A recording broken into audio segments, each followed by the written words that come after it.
taking everything They home. do. What's going on here? It's the council members. They keep moving them around. Yeah, those are contracts.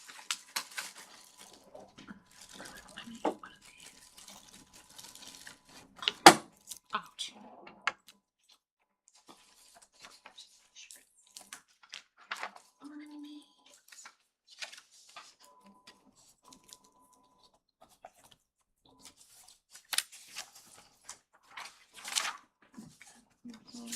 Here we go. Here we go, folks. Good evening. The February 24th, 2026 regular Planning Commission meeting is called to order. The time is 6 p.m. Before we begin, commissioners, please put away cell phones. If you have personal business during the meeting, please move for a recess. If you are speaking telephonically, please mute your phone unless you are speaking. Also, when speaking, please state your name for those streaming the meeting. As a reminder to attendees, this meeting is being streamed live. The camera is located in the back of the council chambers above the clock. Will the planning clerk please call the roll? Thank you, Commissioner Seals. Commissioner Brown? Here. Commissioner Stafford? Here. Commissioner Langell? Here. Commissioner DeYoung? Here. Commissioner Seals? Here. Commissioner Seals, you now have a quorum with Commissioners Brown, Langell, Stafford, and DeYoung in the chambers. Please stand for the Pledge of Allegiance. Commissioner Stafford, will you please lead us in the Pledge of Allegiance? Yes. I pledge allegiance to the flag of the United States of America and to the republic for which it stands, one nation, under God, indivisible, with liberty and justice for all.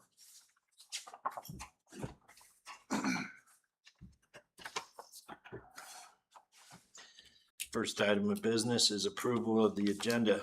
Before changes are discussed, are there conflicts of interest to declare?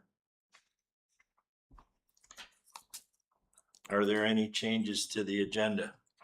Mr. Chair, Commissioner Lanchill, it is moved that memorandum authored by Holly Wells dated February 22nd, 2026 be added to the agenda as item number 1 under section 10 communications. In conjunction with this addition, the order of the other items within section 10 should be changed accordingly to accommodate this new item.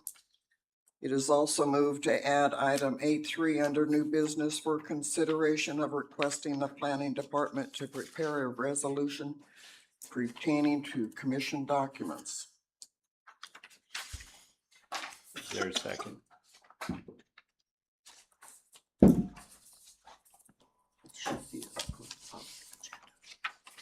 Chair Seals, I can speak to adding that memo and making it public if you like, just to sort of clarify the rule as it stands, if that would be helpful. Well, I respectfully call for a point of order and possibly the city parliamentarian can address it. As far as, is this at the commission table or are we free flowing with information and input? Commissioner Lanchill, I would like to address one thing. When I give legal advice to the commission, I do that based on when the commission needs legal advice.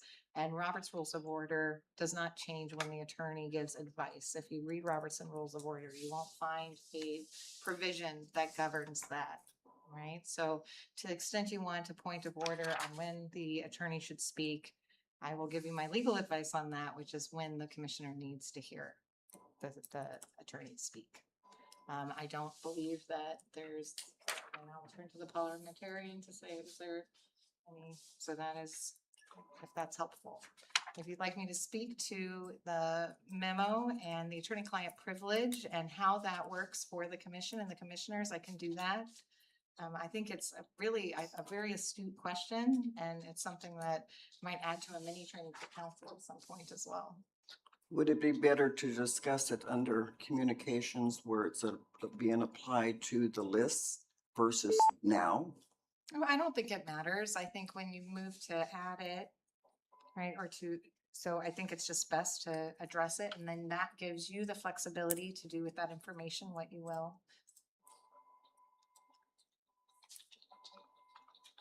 I'd like to hear the attorney's reason for the letter.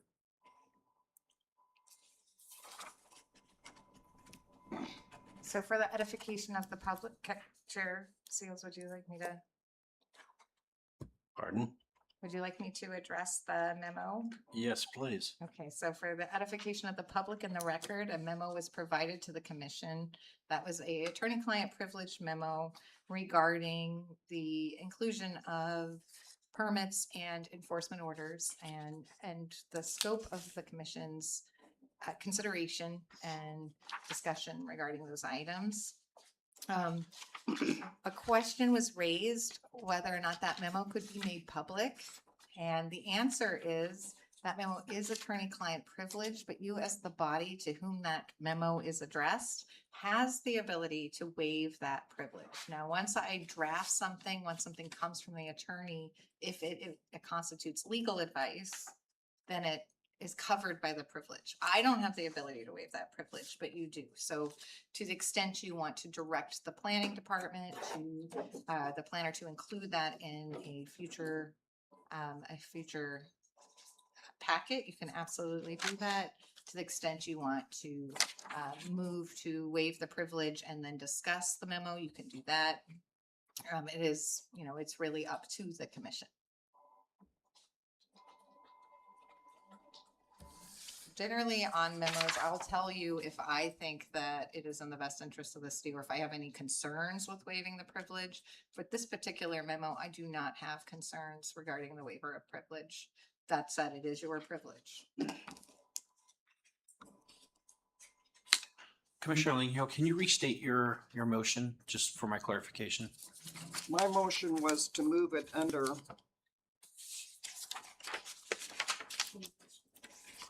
communications, where I feel it belongs, since it's a communication to the planning commission. We just received it as a piece of paper. It wasn't marked privileged or anything else. In my mind, the appropriate place on the agenda is under communications, and that's all. And generally, when I give you a memo, it does not go on your agenda. So it would not be, when I give you a memo, it is not a communication in the sense that it is not for your public agenda. It is attorney-client privileged advice given to you in a written form. It is exempt from Public Records Act and it's exempt from the public purview. Unless, of course, you waive that exemption or that protection. Commissioner Langill, I therefore move to waive the client attorney privilege and to move it to communications. Commissioner Stafford, I think I'll second that.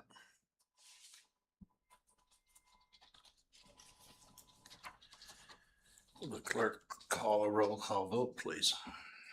Can we have a quick moment of discussion or do we need to go straight to the vote?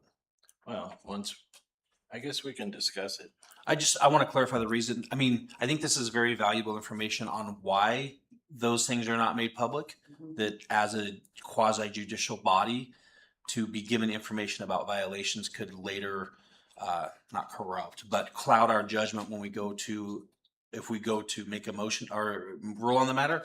So I think it is helpful for everyone to understand why we don't have the information, all the information in that report. And so that's why I think I support making this public, because I think I know the question comes up all the time, how come we don't have more information? Well, this is exactly why. As a quasi-judicial body, we cannot look at this information until it comes before in front of us an official matter. And so I think having that clarification would help everyone understand that they're not withholding anything from us, they're following the rules. And I appreciate that. So that's why I second the motion, that we waive attorney-client privilege on this and make it part of the record so that people can understand we're not just trying to hide stuff, but there's certain rules we have to follow as a quasi-judicial body. So I just wanted to clarify that. Commissioner Brown? to the chair, to Commissioner Stafford, but have you had the experience of, client attorney privilege information? And don't you want to have that section off from everything else so you can have frank discussions with your attorney to give you advice and make sure that you understand the rules of the road and where you're going? Because this, I think, is referring to our last vote. There was a lot of confusion there, and I'm glad the attorney is stepping up and helping us to explain how it works. Right. No, I still through the chair to answer the question, I very much value attorney-client privilege. But in this specific case, I don't see anything in this memo that is a matter of that needs to be held secret. I think it's valuable to the public to understand why we don't get more information in that report, because we don't need that information until it comes before us as a quasi-judicial matter. I mean, you know, we're not waiving all attorney-client privilege. Just in this particular case, we're saying, I would appreciate having, that way if someone from the public comes to me and says, how come you don't see this information? I can clearly state that as a quasi-judicial body, we cannot see it until it comes before us in an official format to make a ruling on. I think it would help. That way no one. And you need this to tell the public that? I mean, I think having a letter from the lawyer certainly helps. That it's not just something we're making up because we like to keep secrets, but I mean, I don't know. I mean, yeah, that's just my opinion on it. I don't see anything in here that should be kept secret. I think it clearly explains why we do what we do and why our reports are given to us as they're given to us.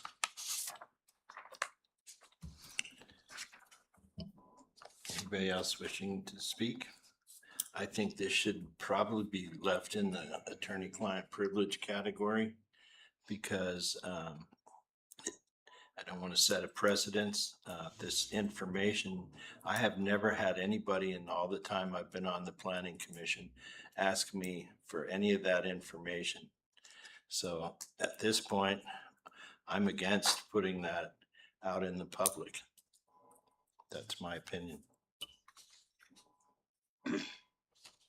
Commissioner Langill, I just have to say it's been made public already. It was, the memo itself is not recorded as privilege, which is a normal practice. Any document, attorney-client, is usually noted that it is privileged. It was handed out, and so to the benefit of the public, I don't see anything in this that's a big secret. And I'm not saying I'm against it. I'm just saying, So Chair let's Seals. handle it appropriately. Well, one thing I want to say, Commissioner Langill, is so attorney-client privilege attaches to the communication. While I generally will label things attorney-client privilege when I want you to be very aware that something should not and cannot be shared, usually when something is very sensitive information. Sometimes I won't put the header attorney-client privileged information on it in order to allow you to move to make it public. When I prepared this memo, I did make sure that the information was communicated in a way that if you decided to make it public, that would not do anything to harm the city. That was sort of, given the nature of the request, was very benign request, but it is absolutely attorney-client privileged information. And to be clear, attorney-client privileged information is not always necessarily labeled attorney-client privileged information. We have reasons why we do it the way that we do it. And so when it's handed out to people within what I would call the control group, which is people who are subject to the privilege, that is completely appropriate and in accordance with that's how we do things, and that is okay. It was not handed out to the public. I don't believe that. It was not sent to the public, and it remains an attorney-client privilege document unless you waive that privilege as the commission. So that is the advice from your lawyer. Okay, I call for the vote. One last question. Go ahead. Commissioner Langill said it was made public. Who made it public? By it being printed and made available in the planning department on a shelf that the public has access to. I don't know, was it handed out to the public with the meeting information? I don't know. But we were not advised that it was attorney-client information until we received an email late this afternoon. And only in the email did it state that it was private. Thank you.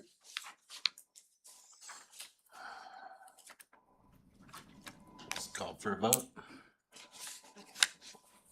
Thank you, Commissioner Seals. Commissioner Brown? No. Commissioner Stafford? Yes. Commissioner Seals? No.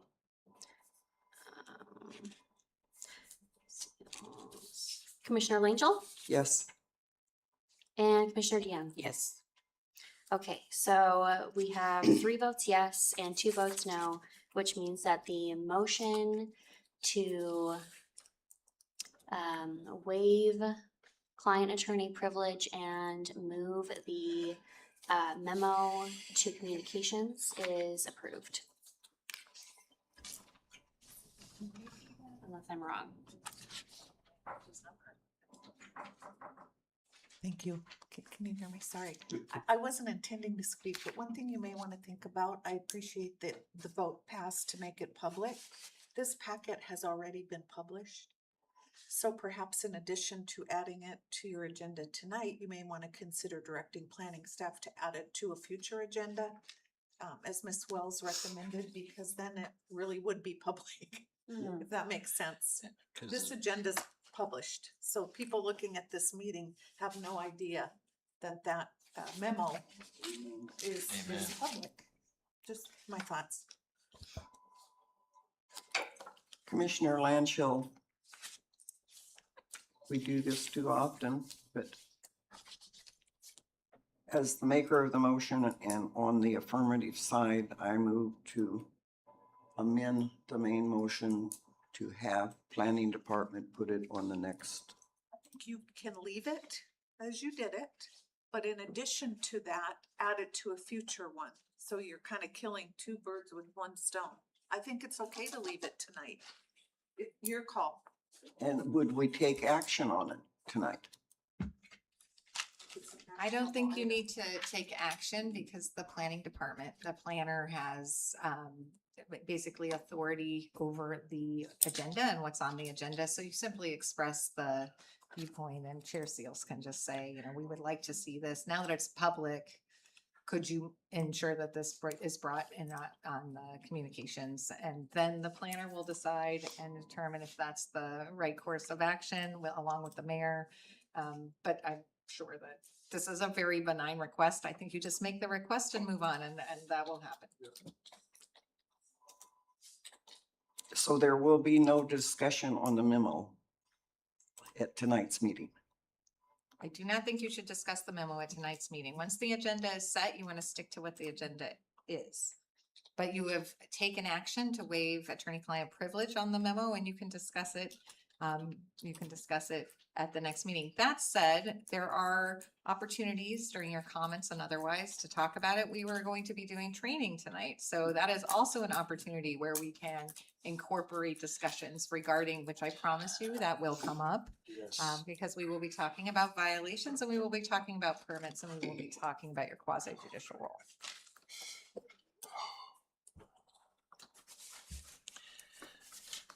So Chair Seals requests that the planner add this to the next meeting agenda. It will be added to the next meeting agenda. Thank you. Okay, next on the agenda is reports. Oh, yeah. I second it. We have a motion to approve the agenda as read, As read or amended? as amended, excuse me. I seconded it. Okay, call for a vote. Thank you, Commissioner Seals. Commissioner Brown? Yes. Commissioner Stafford? Yes. Commissioner Langell? Yes. Commissioner DeYoung? Yes. Commissioner Seals? Yes. By unanimous vote, the motion to approve The agenda as amended is approved. Okay, next, Commissioner Lanchell, I just want to make sure that everybody is clear that now we do have a new item under 8.3.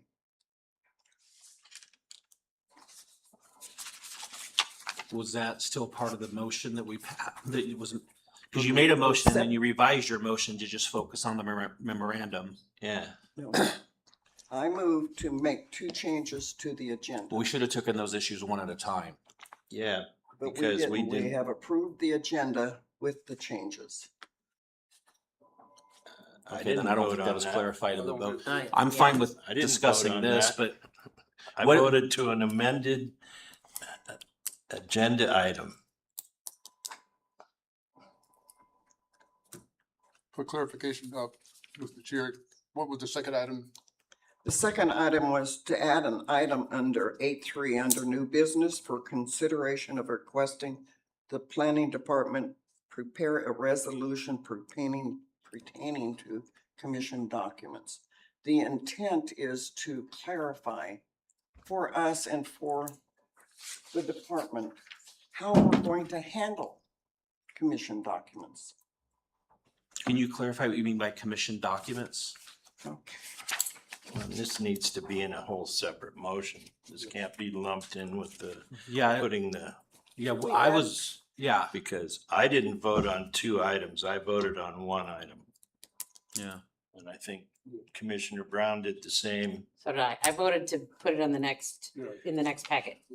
Yeah, but we For the didn't, memorandum. but we didn't vote on changing the rest of the agenda. So if you want to make another motion, Julia, Yeah, could you read back the motion that was made? Because if we did vote on 2 items, we want to make sure, and that was not the intent of the commission. What I believe, and we're very lucky to have. Thank you for being here today. tonight. I think we're going to want to undo the motion, which would mean a motion to, rescind the motion. I don't know, is that, how would we do that? Would it be, how do Can we just start over? We want to make sure your motion reflects what you want to do. First and foremost, we want to do things. We want to make sure your decisions reflect your intent. And that kind of trumps any Robert's rules component under Robert's rules, which is convenient. So, but how we unravel everything, I'm not quite sure, but let's first, Julia, if you could read back the motion, then we can see if we actually have anything to unravel. And then we can go from there, Commissioner Lanchell. But I will point out, it's a very simple resolution. Or the item is a discussion, do we need a resolution to clarify how the commission obtains and receives documents, agendas, et cetera? It's very unclear right now. Well, and I would, That's- It's not unclear. but one of those things, I have some probably hard to hear legal advice on that front or information I want to share. But first I want to see if, I want to get us back yes. on the At this tracks. point, So what is, the- Julia, what the is the clerk motion? is to read the motion back, and that's where we're at. The motion that was approved on the record was to waive the attorney-client privilege and add the memo to communications. That was the motion that was voted on. Yes. What was the original motion? Well, we'll have to listen back to the meeting when this is all over. I will say as the second, my second but- was for For the memorandum? the memo, Okay. not the additional item to the agenda. That was my understanding of what the motion was the memo, not adding item 8.3. Commissioner Brown, Because we point of were order, directed by Point of the order. attorney that we. point of needed- order. The agenda has been approved unless we're gonna put the agenda back on the table. For lack of better words, that horse is out of the barn and gone. Okay, well, without knowing, 'cause I do think if Commissioner Lanchell remembers proposing 2 issues and we only talked about 1 issue and then we approved the agenda as amended, I'm worried that original motion did place that on the agenda under communications. I'm not that worried because we're talking about communications and I think what I would like to do, if this works for the commission, is find a time to discuss commission documents and what that looks like. I can incorporate a component of that discussion because again, it impacts everything. You are primarily a quasi-judicial board. So when we talk today, I will talk about what kind of documents you get and why, and what kind of authority the commission has in directing the planner to provide information and the public. So we can have that discussion in that arena. And that way we do not have to worry about whether or not that correspondence piece was added. How does the commission feel about that approach? I think it may get us where we need to go without us spending too much more time on this. I would just Housekeeping matter. request from the parliamentarian. Ooh. The city clerk is asking if we'd like to go through an exercise. I think we should do as many exercises as we can. Yeah. Because I want to get to the point where I only voted on one item in the motion. So I'm Jamie Newman, city clerk. I serve as the city's parliamentary advisor, right? So parliamentary procedure, as the attorney said, it's a great tool, but it doesn't trump our municipal code. It certainly doesn't trump state law or federal law or proceedings when you're in quasi-judicial board. So if there is no objection from the body, let's do a start over. And I did this the other night at the city council meeting. If there's no objection, is there any objection on starting over? Okay. For both? For the whole For thing. everything. Let's- The we're whole just thing gonna has to be Go started back over. to where we started. So approval of agenda. Commissioner Langell, what is your motion? It is moved that the memorandum authored by Holly Wells dated February 22nd, 2026 be added to the agenda as item number 1 under section 10 communications. In conjunction with this addition, the order of the other items within section 10 should be changed accordingly to accommodate this new item. And then I added, it is also moved to add item 8.3 under new business for consideration of requesting the planning department to prepare a resolution pertaining to commission documents. And then, may I just, is there a second? I have a question. was. Okay, so we're gonna let's play this through. Is there a second to the motion? For this, yes, Commissioner Brown, second.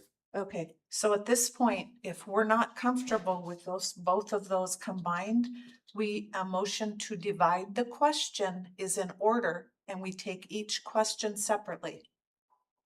Commissioner DeYoung through the chair to divide the motion. Is there a second? Chairman Seals seconds. Okay, so at this point, first vote, is there discussion? No. Is there any objection to division of the question? No, but I still Go have ahead. a question. So do I. Mhm. Okay, I want a copy of what she's reading from in Okay. front of me. Okay, because So- you're gonna restate it. So Yeah. that's a really good best practice. And so what I like to ask for in my training with council members is if you have, first of all, for our planning clerk, I'm in your shoes a million times, never be afraid to ask for an at ease or a pause so you can get it just right. It took me a long time to find the confidence to do that. We can make a copy of what Ms. Langell has written. We can take an at ease and make a copy, or she can hand it on down to the chair, so we have it in writing. So perfectly, yep, appropriate. And what was your question? So isn't it Robert Rules strong suggestion you never put two motions on the floor at the same time? No? Mm-mm. So you can't put two motions Mhm. together? Mhm. Okay. And you can divide the question as in order when each question can stand on its own. Yeah. So in this case, they can completely stand on So their it own. become two different motions? We're Correct. dividing the Yeah, question yeah. and they become two different questions. Yeah. So are we good? Before I go any further, I want Okay. a copy of what's And read. for the record, I just want to point out, my career for lots of decades, I have always been a writer. So I do this in writing even Copy for for myself to Absolutely. clarify and to make clear what I'm doing. And It's, so maybe as a best practice, when we write them out, and that's fantastic, the first thing we do when we come in, we let the Hand it out. planning clerk know, or we let Jen know, hey, I have a motion here that I'm gonna propose, can you make a copy for the chair and as well for the planning clerk, so she has it. Cause when we're streaming live, it's hard to come back to replay. It's not like the old days when we had the cassette tape. So, okay, Thank that's how God. old I am. So Mr. Seals, now we've divided the question, so what's the first question before the body? The first question before the body would be the Holly memorandum. Be added as, under communications, Yes. item number, I don't have the agenda in front of me. So is there discussion on that? We already did. You already had your discussion. Well, does anybody need to see this in No. writing? So Chair Seals, I'm gonna turn it over to you. Would you like to take a vote on that? Yes, This is just the first part of the question. just the first question. Mhm. Call for a roll call vote.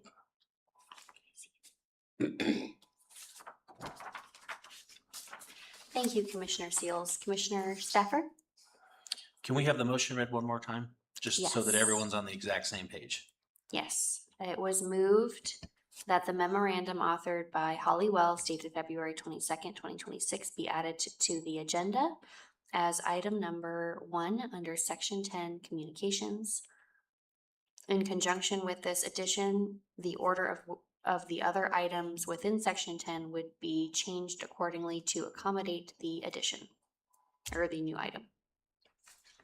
On that motion, I vote yes. Commissioner Brown, No, Commissioner Seals, No, Commissioner Langell, yes, Commissioner DeYoung. Yes. So we have 3 votes approving the motion and 2 votes not approving the motion. So the motion is approved to move this memorandum under as item number 1 under section 10 communications. So the first part of the question passed with Commissioner Seals and Brown opposed. So, right? Commissioner Lanchell to the chair, I just want to be clear. We also discussed We'll get there. the Second. attorney-client privilege. Mhm. That was a separate motion. Does that still stand? So right now we're under, let's do these just one at a time. Yeah, we're under do over. yeah, we're doing. all- Everything needs to be done over because that's what we So voted. we're under approval of agenda. So next, what's our next question on? What are we on now? Planning clerk through the chair, the next item that was moved is to add an item 8.3 under new business for consideration of requesting the planning department to prepare a resolution pertaining to commission documents. So that's adding that discussion item to your agenda, amending your agenda to add that discussion item. So Chair Seals, you want to ask for, is there discussion? Is there any discussion? Do we need a second first? You need a motion and a second. Did we get a second on that one? No. No, there was No. no motion. The clerk can't make a motion. I so move. Is there a second? Okay. So that dies for a lack of a second. And technically, it's up to the planning clerk, but under Robert's Rules of Order, it's a judgment call, but a lot of times when motions die due to a lack of a second, we don't note them in the minutes because they didn't exist. It just makes it, other times, depending, I have a judgment call. Do I think should be included? Not, but that's up to the planning clerk. And so I guess Commissioner Langell, at this point in time, I'd say since you added the attorney-client privilege to a public packet, I assume you've waived that privilege, right? yes. It has to be done by motion. That has to be done again. Okay. But at the same time, does the do-over have to impact the motion on the attorney-client privilege, which they made prior to the approval of the agenda? Can they let that one stand and Yeah. say the Yep. If the commission, so it's up to the commission, because I'm only here to advise, so if there's no objection, our do-over doesn't include the motion that passed on the attorney-client privilege, making it public. No objection. Is there any discussion? And then additionally, I am going to assume that the motion that was made to direct staff to put that in the next agenda packet, because then it'll go out to everybody, still stands. Gold star, rock star. Yay, thank you. Thank you, thank you. Can I have my paper back? I need to make copies of it after the So, meeting. do we need a question on the agenda at this point? We're No, done. No, keep going. Okay, next on the agenda that's been modified are reports. City planner, do we have a report from our city planner tonight? Good evening. She's afraid. Commissioners, I do have a short report for you. It's been requested by you and also the mayor that we dive deeper into and start building more code and like to enforce the violations that we are having in the city. I've been investigating other cities in Alaska that are similar size to ours, and also some that are similar size to ours that are outside of Alaska. I was gonna say in a different country, but it feels like it, but it's not. So I've been doing some work on that and compiling it. So I'll be bringing that to you at some point once we've got that refined. Work with legal and making sure that's tightened up. Also, I've been reviewing the landscaping because there's quite a bit of that that's still in the code, even though we're working off of a memo, stating that we're doing, but there's a couple things that need to be worked on. So that's also something I've been reviewing this week that will be coming before you eventually. So those are the only reports and updates I have for you. And we'll get to the rest of it. Thank you. Thank you. Do we have a report on our comprehensive plan update from Dow tonight? Welcome. Finally. Yeah, thanks. Thank you. That's tight fingers.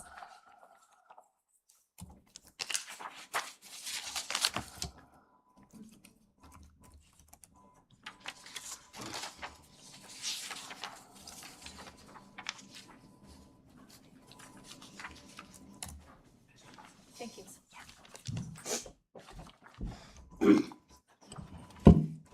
Good evening. My name is Laquita Chmielowski. I am the Land Use Planning Manager at Dow, and I'm also the Project Manager for the Comprehensive Plan Update. And I'm here tonight just to give you an update on what we've been doing and where we're at in the process, because it's been a little while since I've been here to give you an update. So any good plan starts off with a vision statement. And so we had an open house back in 2025, community-wide open house, as well as working with city staff. We had some surveys. We've also been working with the steering committee to come up with the vision statement that you see here. So what we're looking at is Wasilla is a family-centered community that leads Alaska in responsible, innovative growth while preserving small-town values, supporting local opportunity, and enhancing quality of life. The vision statement is what we use as we go through and develop goals, objectives, and implementation for the different parts of the comprehensive plan to make sure that what we're doing aligns with the overall vision. So a little bit about the community outreach that we've been doing. We have given presentations to the Wasilla Sunrise Rotary. We also went to the Mat-Su Spring Economic Summit.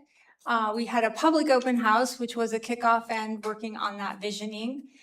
We also gave flyers out at the Mat-Su Home Show. We'll have flyers at the Transportation Fair this week. We've had a public open house specific to the downtown overlay to get more information about that. We've done presentations at the Wasilla Chamber of Commerce as well as the Valley Board of Realtors. And at those meetings, we also kicked off a public-wide survey to gather additional information. So through that process, we've developed a steering committee of approximately 13 community members to work closely with us on the different sections of the plan. And so we've been focused, of course, on visioning, and then also looking at public facilities, transportation, and economic development. We kicked off our meetings in October and have been meeting about every 2 weeks with the steering committee. Sometimes they're meetings, official meetings where we're going over materials. Sometimes they were surveys or homework for the group to look at. Those meetings will continue forward into the spring as we continue looking at the different sections of the plan. And right now we're wrapping up those 3 sections and then moving into land use. So just a little bit of things to give you an idea of what we've been hearing as it relates to public facilities, transportation, and economic development. Some of the things that the committees and what we've heard from the public in general is that there's a need for understanding of the utilities and the capacity, not only to support what you have here today, but looking at future development, where you might need to expand those utilities or make improvements. When it relates to parks and trails, what we're hearing is that people want to make sure you're maintaining your existing parks and trails before adding any additional facilities. And then also looking at how to provide more public lake access. For transportation, there's concerns about access management. Having pedestrian connectivity, I think there's a recognition that maybe that doesn't make sense to have, that not all of Wasilla can be walkable, but maybe there's key areas such as Main Street or by the train depot that could be further developed. Considerations for alternative modes of transportation and commuter options. So, looking at things like bicycle lanes or other things for people who maybe want to use other transportation means besides a vehicle. For economic development, there's still a desire to develop an attractive downtown, but maybe that looks a little different than what was seen in the 2011 plan. There's been talk about, what the boundary of downtown is. Are we talking about placemaking? Is it building off of the Main Street project? So just might look a little different moving forward. Making sure that we're supporting an age-friendly community and then aligning our transportation goals with our economic development goals. Because if you for example, you have a certain area of town that you want to have as like a Main Street feel, but you have a highway planned for that area, those two things don't align and they don't support the overall vision. So just a quick overview of the schedule. As I mentioned, we're going to continue meeting with the steering committee through the spring. Our plan right now is to have an open house sometime in the spring. Once we have the goals, objectives, and implementation for each of the sections of the comprehensive plan so that we can take that to the community, get additional feedback before we start actually drafting the plan. And then we'd be back in the fall with another open house when we have a draft plan. And then hopefully working the plan through adoption in the winter of 2026. I will just say that this schedule is a little bit fluid because as we do in community engagement, we want to make sure that we're taking the time that we need to get good engagement so that the plan really encompasses the vision that everyone has for the city. So Go ahead. So the best way to stay connected is we do have a project webpage, wasilla2045.com. There is also a link if you go to the City of Wasilla Planning Department's page. There's a link to our project page. On there you can sign up for project emails. So we're building an email list to make sure everybody's informed. There's also there's a summary of all of our meetings. There's meeting minutes from those public meetings. There's an interactive map. So if you have your favorite place to recreate or of a street that needs improvement, you can go to that map and you can drop pins and provide comments on the map. You can also email the project team at wasilla2045@dow.com, and that when you email that, it goes to all of our team members at Dow that are working on this, and we'll get back with you and we log your comments as well. So with that, I'm happy to answer any questions. Commissioner Lanchell, through the chair, either to you or to the planner. Will it be possible for the planning commission to get this plan in stages, chapters or something? Or are we gonna get the whole thing all at once? We hadn't really talked about that yet, but we certainly could talk with staff to see if we can bring it to you in chapters. Sometimes it's helpful to see it all as one plan, because what you'll find is that there are often goals that overlap each other, you know, because you have a section like on economic development, and you have one on land use. There might be overlap between the two, so sometimes it's nice to see it as a whole. But that doesn't mean that we can't take time to do some work sessions on just specific topics. Thank you. You're welcome. Commissioner Brown? I'm not sure who and how the vision statement was done, but when I read the vision statement and then I read what the page that says what we've heard, the three different plans, and then I look at what the planning commission have approved for new projects in town and stuff, it seemed to be a collision in the vision statement with growing up to be a second Anchorage versus what your vision statement says. I hear what you're saying. We certainly helped to, based on the input that we were provided from the steering committee and the open house and city staff, helped develop, and this is not the first iteration of the vision statement. And so that's where we're at today. That's not to say that we can't make changes. And then as far as some of the things I touched on, as things that we're hearing, was just to give you a sense of what we're hearing, but there's definitely going to be goals and strategies and implementation wrapped around that, that everybody will get a chance to review and make comment on.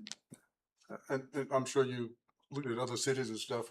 One of my concerns has been, what is the Wasilla theme? What does Wasilla want to be? Does it want to be a internet center? Does it want to be a mom and pop grocery center? Does it want to be a tourist hotel center?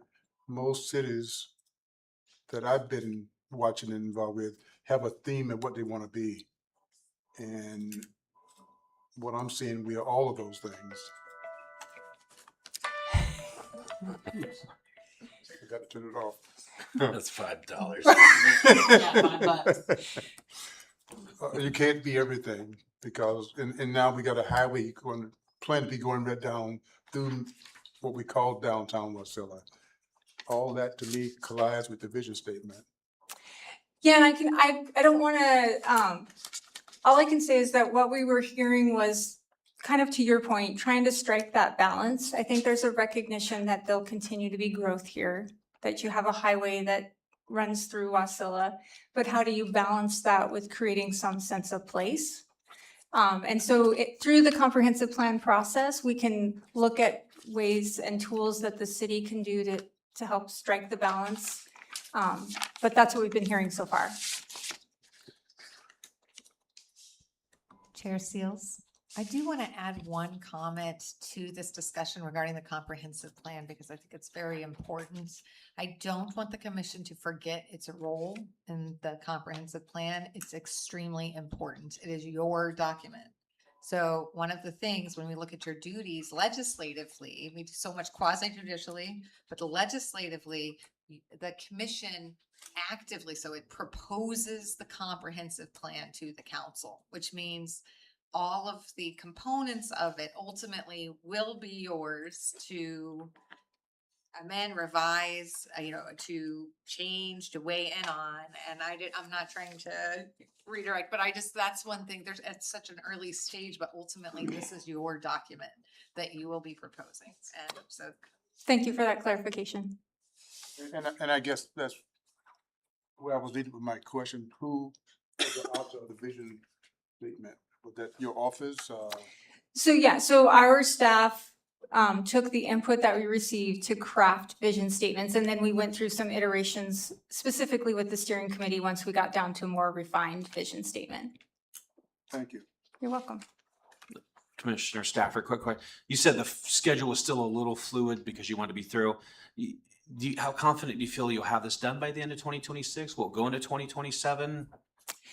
I feel like where we're at today, that it's very feasible to be done by the end of 2026. The only reason I say it's a little bit fluid, because especially as we start getting more into the plan and bringing out those details, so when we get to a draft plan, sometimes there's a lot of comments and input that you're dealing with at that point that can slow down your schedule and, you know, have you go back and reflect a little more on the plan. Okay, thank you. Chair Seals, my interpretation of this is we're going to be heavily involved in this throughout all the stages of the comprehensive plan. It's going to go through us before it goes to council. So we're going to have a lot of work to do, and we're going to have a lot of good help to get us there. And that's what we appreciate. Thank you. Thanks. Any further questions? Thank you very much. Thank you. Very informative. Holly Wells, do we have a report from our city attorney? No report outside the training. So. Thank you. Next on the agenda is public participations, persons to be heard. We do the training now? Isn't it? That's what I have on the agenda. I'm following the script. I think maybe because we don't do it very often. So we'll say this, my report will include the commissioner training. There we merge the two, the script and the agenda. I would recommend suspension of the rules for purposes of my training so that you can interact freely with me while we go through the training. Yeah, we need to address the person here. I have people in. Mr. Chair, I've moved that we suspend the rules of the agenda until after the training. Commissioner Second. Stafford, second. I have You got it. somebody in the audience that might want to Oh, speak. oh. Yeah, we have, So, that's what I'm saying. Can we address? I think if we get through persons to be heard, Commissioner, on the agenda, you have at 5.3 city attorney commissioner training prior to the persons to be heard. That agenda's been approved. I think we need to do the training and we will make sure we Okay. involve everybody. it's not on my piece of paper. Do you want to do another parley exercise? Yes, we To do, get right? there? Don't You wanna we? Do a parley exercise? Sure, I'd love it. Everybody Come wants to do on a up. parley. Sorry about all this. No. No. Please, I'm thank just, You took the time to come. We need to hear. yeah. Tool we could use. Public It's not- participation is extremely valuable to the Yes. commission, and I did not want to make the gentleman wait. So what we can That's- do in this motion is many times used incorrectly, but we're gonna use it correctly, and it's the motion to table. And the motion to table just simply sets aside business to take a different action. And so normally you would use it, for instance, if you saw a dignitary come in. But you can also, or sometimes you use it, you don't go into executive session, but sometimes if you may in a legislative capacity, there's a motion pending and all of a sudden you're getting down this path and you're like, oh my goodness, we need to talk about this. It qualifies for executive session. So you table your ordinance or your resolution and you adjourn to executive session. And then when you come back out, you pick back up your ordinance. So maybe we could have a motion to table the city attorney's training and take public comment instead.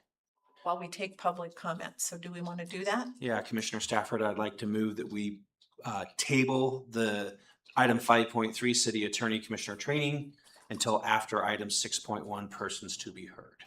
And then, Commissioner Brown, second. okay, second, and so you can ask for discussion. Is there any discussion? Call And for there's the no question. discussion, so an easy way is say, is there any objection to the motion? Is there any objection to the motion? Because you heard no discussion, no objection. Motion Just passes, yep. and so I will. No. I'm fully aware how to do that. It just, we haven't got to that point. Okay. So we are now at persons to be heard. A time for members of the public to share their views with the planning commission. This is not a question and answer period or a time for dialogue. Speakers may be referred to administration or issues raised may be taken under advisement by the commission or administration. Anyone wishing to step forward may do so at this time. Welcome. Please write your name and contact He's got it. information on the sign-up sheet. When you're finished, state your name for the record and you will have 3 minutes to speak. You want to wait that long?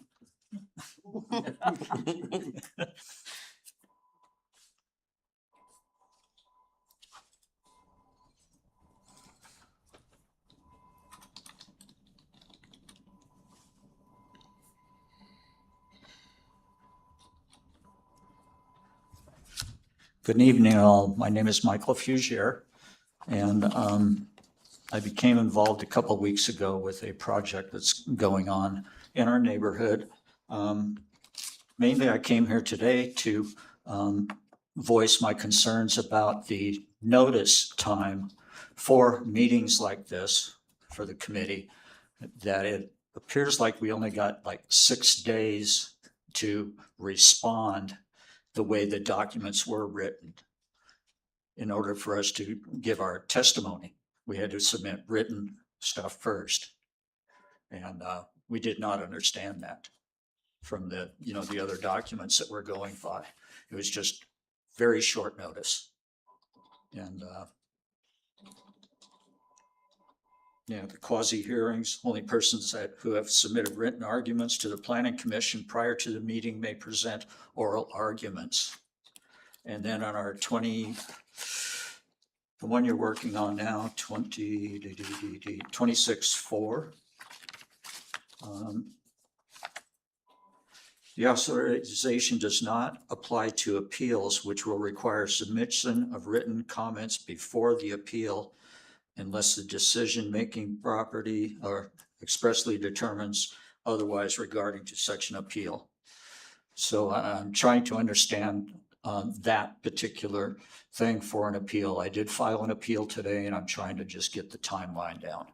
And it appears like with this, you've addressed a lot of this communication stuff that we're dealing with out in the public. And I've done really good with the website as far as downloading the stuff. It's pretty, there's a lot of information there. And that's been working for me as well. The city planner over here and the city clerk have both been helping me out a lot with my appeal, and I really appreciate that. I got 45 seconds. Oh, well, can I can't ask him a question, No, can I? it's not a time for dialogue. Yeah. Okay. I think that's pretty much what I wish to forward to you now, is that the time that we have to respond to the mailed notice of a project going on is very short. Thank you. Thank you. Thank you. Appreciate your Thank you for being input. involved. Thanks. You'll see more of me. I got another project.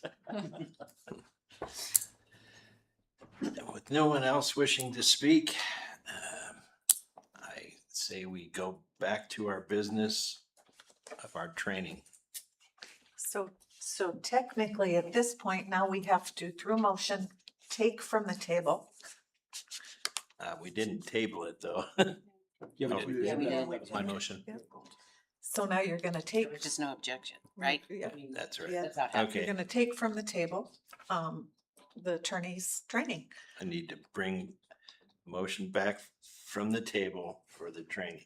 So I make a motion that we bring back the training from the table. I'd like to speak. Public, Yes, let him speak. since we work under relaxed rules. Come on up, sign Come on in. up. Sorry about that, guys. I was watching a live stream. I was commuting in. I was a little bit behind. You good? Yep, state your, I apologize. I had a little bit of a delayed feed there. And since I made a motion, I'm gonna withdraw it for the moment. okay, perfect. I like that. We're still that in work? public comments, right? We're still in public comments. So there was no second, so. And he withdrew his motion. Well, that is true.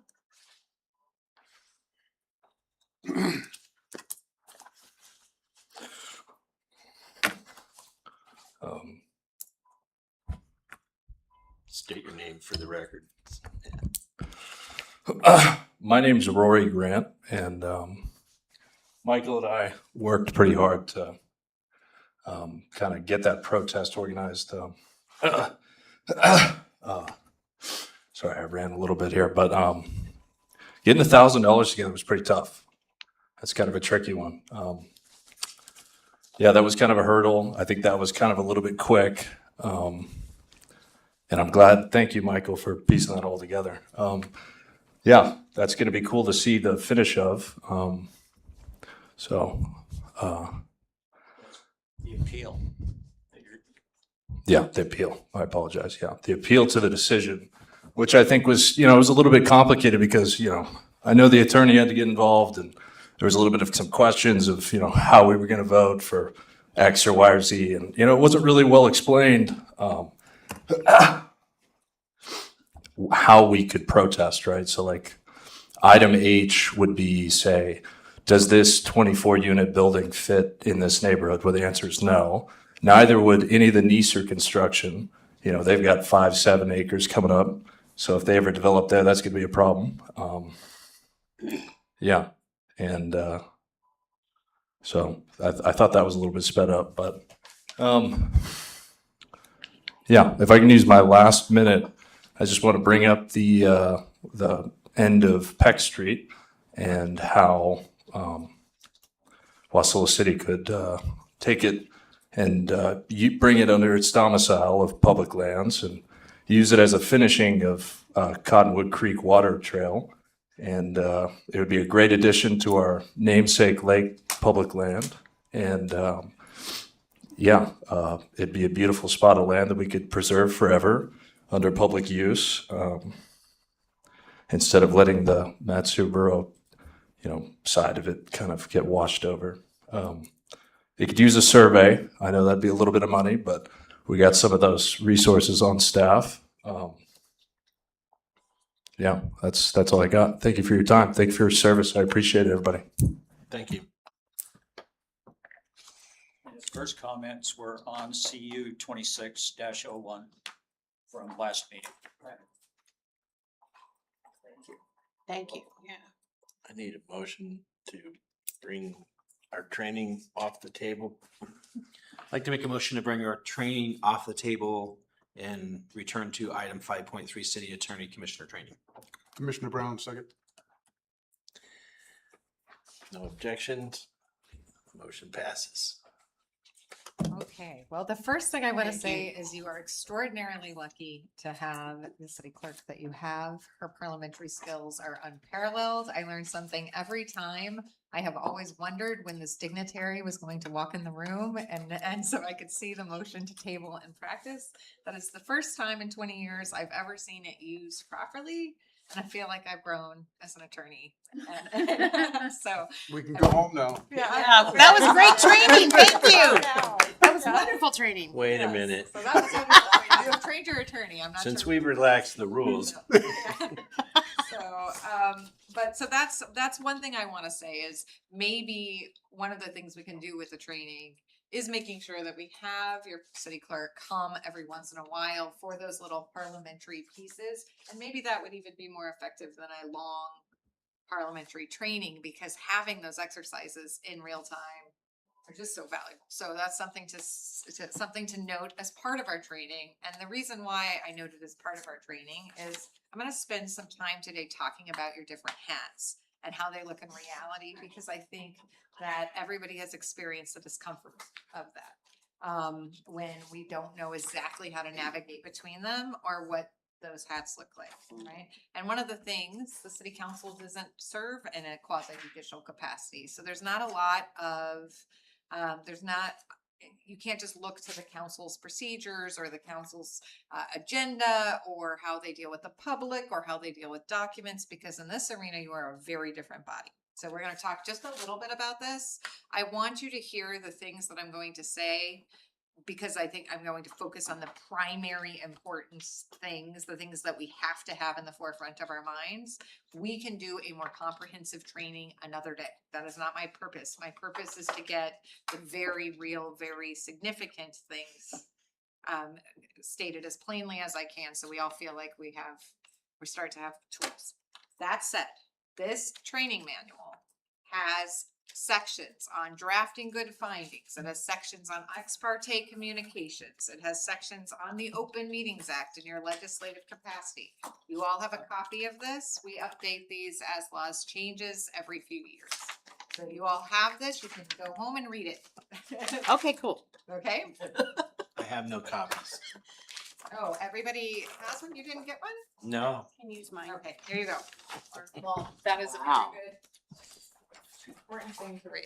Here you go. Take it home and read it. I'm sure I have. In at least- addition, you also. I'm sure I have at least one or two of these at home.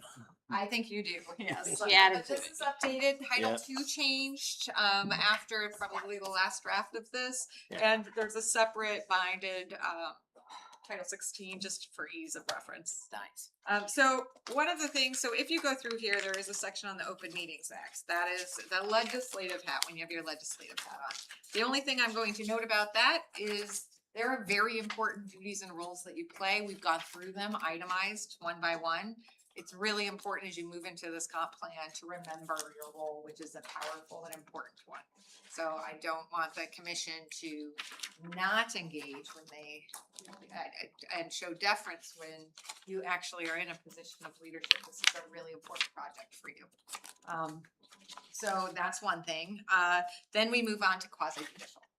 So one of the things that I would love the commission to start exercising is when people start talking about something, label it for yourself, right? So tonight we had 2 public comments. So it was great to have that interaction. Both comments were on a quasi-judicial matter.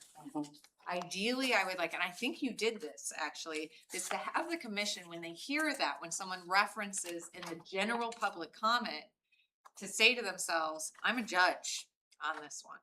Right? I'm a judge. And that means I'm not going to engage because I only have one party in front of me right now. Other than, and you handled that beautifully, thanking them and being very great, grateful that they're participating in your public process. That is completely appropriate. You don't want to start engaging in questions regarding, say, notice or all, because those topics will be part of an appeal if an appeal is filed.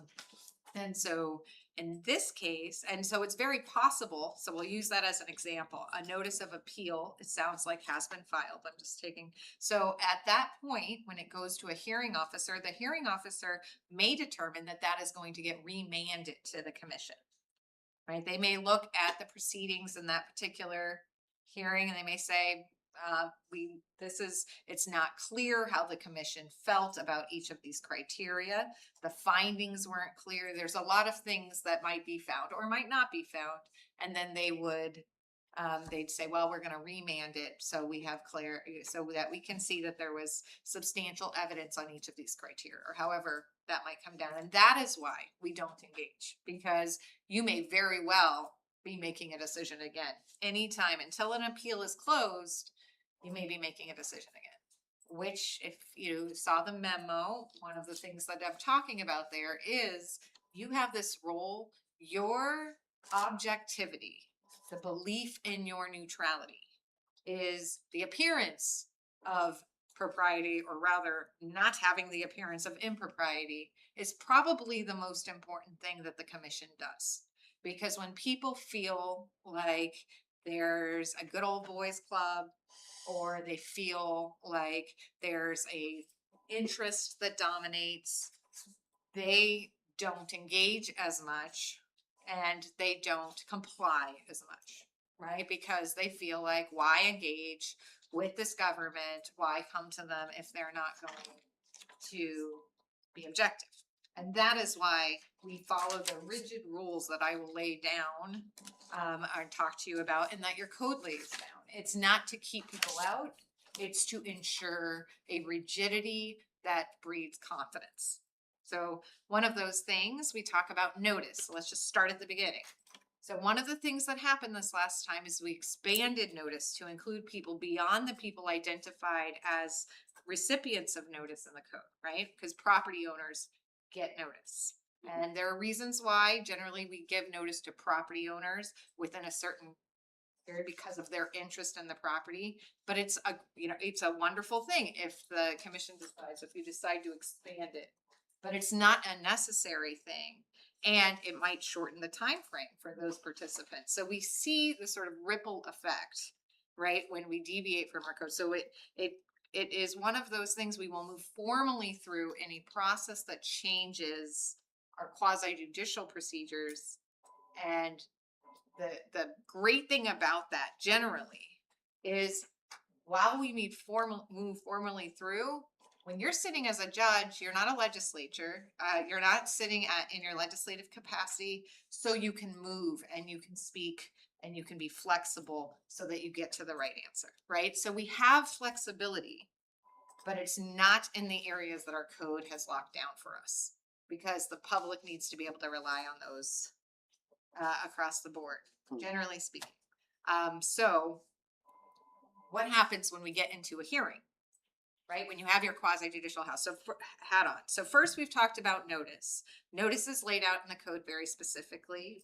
Jen and I have some changes that we're gonna propose when you're doing your Title 16 update. I think she made some excellent, she had some excellent ideas on how to make it just be more user-friendly and easy on the conditional use permit front, variance front especially. But that's it, so you have your notice provisions. The other thing that happens is, so you have a very precise process for submitting a completed application and for the commission considering that. So it comes to you.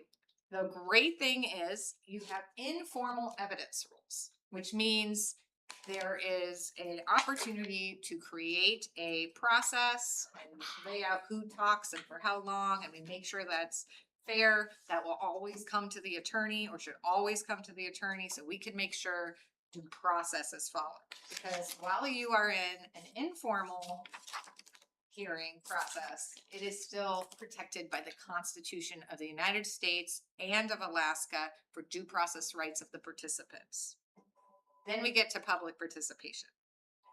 When you have public participation in these hearings on that first level, you could make the decision to allow the public to actively participate. Once that goes to appeal, and it looks like the commission is considering that, right? And we made sure you had some flexibility in the code to consider that.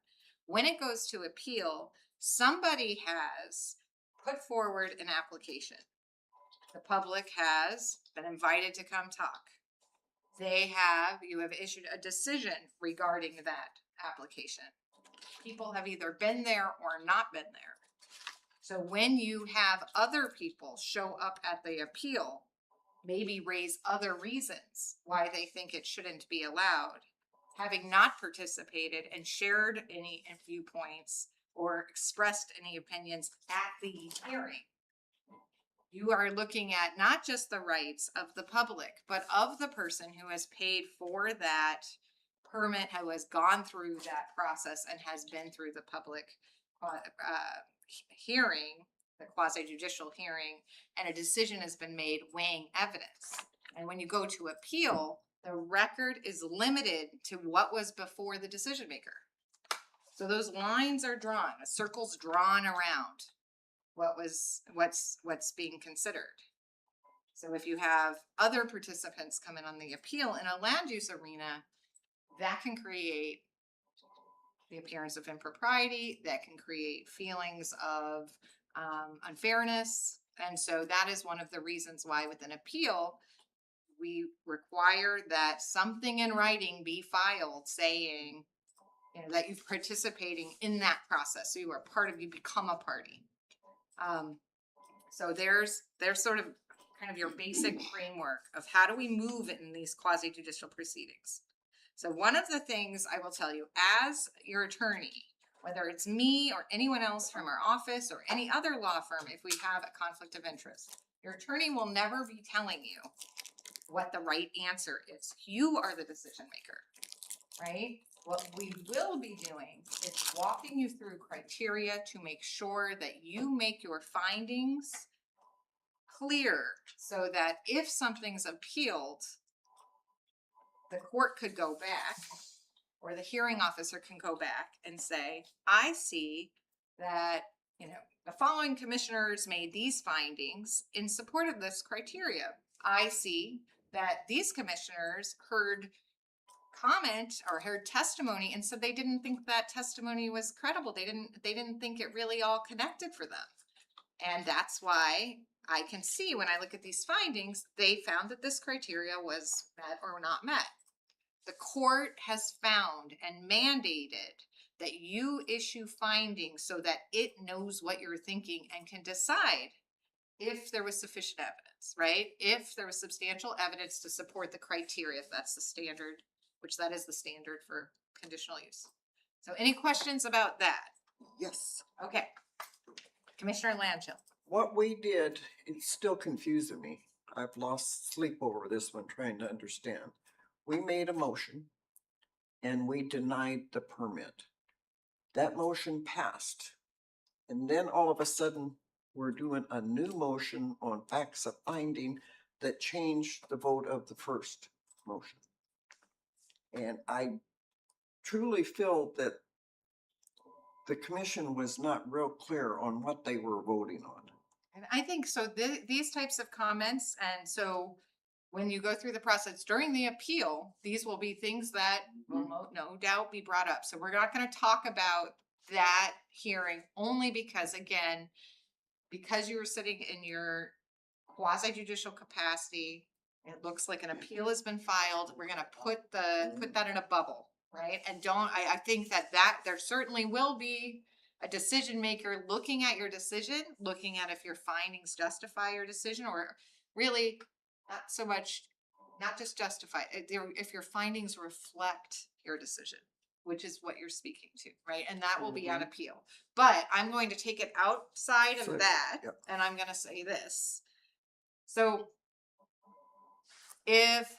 one of the things that happens when we put our quasi-judicial hearings in the middle of our legislative agenda is nobody knows what hat they have on, right? And there is this desire to cling to, sort of like a motion practice and we have motions and seconds and our resolutions are stated in a certain way, right? And sometimes that's helpful, and sometimes it gets in the way of the commission doing the thing that is most important in a quasi-judicial hearing, which is hearing the evidence, weighing it, equally considering all of the testimony that you receive that is part of the record, expressing your findings, and then issuing your decision based on those findings. Sometimes that might be too hard to do in one night. You may have a complex issue. You have the ability to deliberate, and that does not have to happen in front of the public. That is it. That is exempt from the Open Meetings Act. Because you have a legislative structure to your agenda, because you haven't pulled out these hearings and put them in a separate, we're just meeting for this hearing, we would likely go into executive session for purposes of deliberation. And then you guys could talk all you want. You could even come out and direct that a written decision be issued and circulated amongst the commission. Because all of that deliberation, what the court wants to see, what the legislature wants to see, is they want to see you think about why and what you are doing and why and what the right decision is. Your value as a quasi-judicial decision maker for the Planning Commission is extremely high, and it's unlike any other role. Council does not play this role in Wasilla. They do play it as they sit as a board and other communities, but in Wasilla, you are it. you play this role, and then we have hearing officers that also play the role. And so that's why when I hear, so let's say there's a proceeding where I hear comments that suggest you're not making a decision, but rather deferring to a decision made by the planning department. So let's say I hear comments like we have no choice. We have to make this choice that's what the planner said. You're more powerful than that in the quasi-judicial realm. The community, the applicants are looking to you to independently make a decision on the criteria. Yes. And that is that's hard. And I am here, or another attorney will be there to help the commission go through those steps. If it's really complex, a lot of times what we'll do is just get you a new attorney, so you have your own attorney, and so that the planner can have an attorney. One of the reasons why we do that is, one, the appearance of making sure there's no appearance of impropriety, make sure that the applicant, everybody, you know, feels like they have a very just and fair process. The other reason is sometimes you'll need help, or may want help crafting your decision, and it may differ from the planners. So this is one of the most important things. And this is, you know, no offense to the planning department. I think that they know that it's very easy when you get a resolution that is laid out and goes through each criteria, then makes a recommendation. In a world where you usually are relying on the planner to sort of feed information, especially on the legislative front, to work with the commission for their objectives, it's very easy. And honestly, a lot of times, a permit will come before you and you're just like, yes, I just agree with that, you know? So then it's really easy. And by having a resolution that lays out the criteria and the support for the planner's position, it ensures that when you adopt that resolution, you have technically adopted written findings. But it is not lost on the court that those findings were put in a packet before you had your hearing. Right? They know that. You can see that in the record. So when that happens, if the words that come out of your mouths differ in any way from the findings reflected in the resolution, and maybe even one another, which is a great place to be, we're going to push to make sure that we understand, so that we know a court will understand and the parties will understand. So what that means is, if you start expressing viewpoints that are sort of different than a resolution, what we want to do is work on getting really nimble at working through the criteria, whatever criteria is in front of us. And if I am here, or if another attorney's here and we don't see that on the criteria, we'll probably basically put out a tickler, like, let's walk through these together. And if we do that, we're not trying to change anybody's decision. What we're trying to do is help you engage in that conversation. And so that is Commissioner Brown. With that, how much information in a judicial setting am I allowed to have? Let's say, for example, somebody wants to build a hotel here. And prior to that coming before me, the fire department tells me, or tells the commission, testimony, that they cannot support a hotel being built. But when the planner gives me a report, there's a line from the fire department that says, yeah, this is a good idea. I've been told by the fire department they don't have the apparatus to do a fire in a hotel. But in the report, he agrees with the hotel being built. Can I use the information I have that he says he doesn't have the equipment to support that? Such a good question. Okay, Huge are you ready? It's a huge question, and this What happened last week?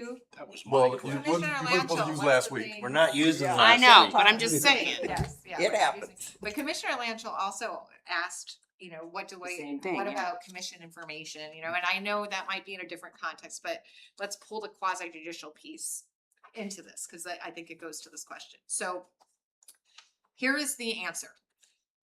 When a person applies for a permit, they bear the burden to demonstrate that the criteria have been met, right? So when they fill out that application, they're trying to meet that burden. The planner will weigh in, maybe agree, maybe disagree. We'll walk through the criteria. Comments to commissioners outside the formal process which is the record that is presented to you and that hearing are called ex parte communications. Whether they're with the fire department or the planner, right? Or anybody else.